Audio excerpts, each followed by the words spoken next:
Hello, I'm Ann Keene at Performance Clinics in Fox Valley Integrated Health. I'm here with Dr. Joshua Bletzinger, and we are doing our very first segment of Mythbusters. So these are popular stories that we're reading on the internet that possibly contain misleading information, some facts that may be skewed a little bit to favor the article or favor the diet. And the first one that we're going to discuss today, the first topic, is the ketogenesis diet, the keto. We're seeing all sorts of pictures of weight loss strategies, that it's the diet. So Doc, the question today in Mythbusters is, keto or not to keto? That is the question. Yeah, so rolling out 2019 in the in the diet season, and keto being a super popular topic, and I do think there are great facts and there's also myths about this ketogenic diet. So number one, talking about facts. The ketogenic diet was developed for epileptic patients, so those that were suffering from epilepsy. And the ketogenic diet is a high-fat diet in which the body converts fat into fuel, and that fat is usable fuel, especially for the brain. So you spare sugars, you spare carbohydrates to use fuel to power the brain cells through fat.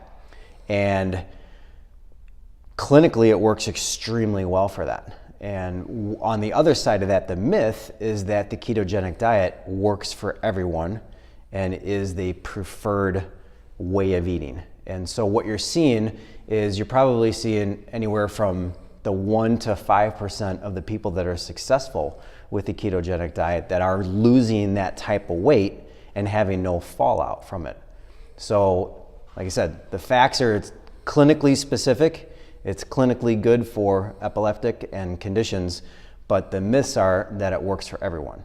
And so for weight loss in particular, we've seen terms of keto flu and some rebound weight. Yeah. Give us a little information on that. So complications with this type of diet, you will see what people characterize as the keto flu, meaning that you're going to upset your GI system, your intestines, and you're going to have a lot of, if you will, fallout.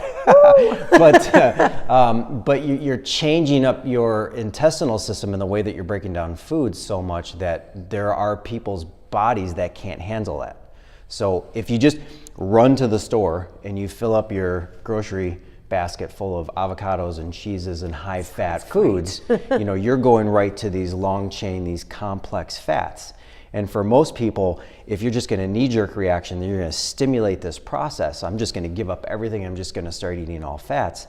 There is a component of your body that's just not going to be able to handle that. So your liver producing bile salts go through the gallbladder. They get dumped out in the intestine to break down fats. And that will just wreak havoc on the system for a while. So that's what could create the keto flu.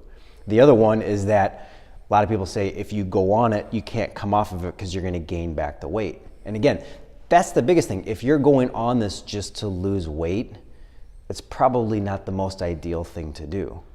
So you got to learn more about it, and you've got to move into ketogenesis safely. How do you do it? Well, fats aren't all created equal. Now, fats are a non-toxic, usable fuel source for the body, and they're extremely good. They were totally demonized in the 80s and 90s, and they've made a comeback, and people have done extremely well on them, even our patients.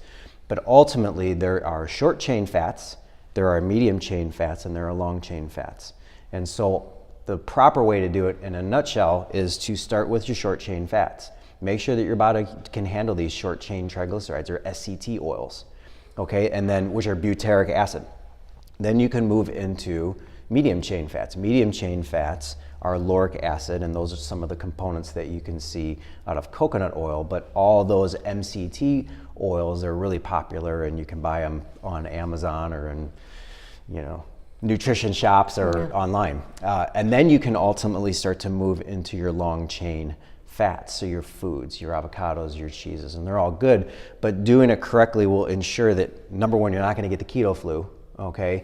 Number two, that you're not going to have too much of this fallout if you move away from it. So, but ultimately, if you want to know that you're in ketogenesis, you have to monitor your ketone levels in your blood.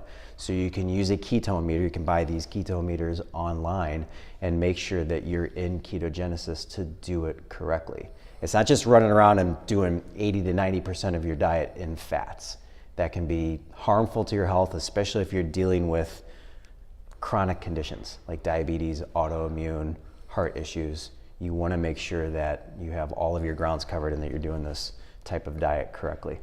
Well, all right, so that's a great answer. So these Mythbusters, we're going to do every week or every 2 weeks. So look for our next one, which, Doc, the topic is? Let's do vitamin C. Vitamin C during this season.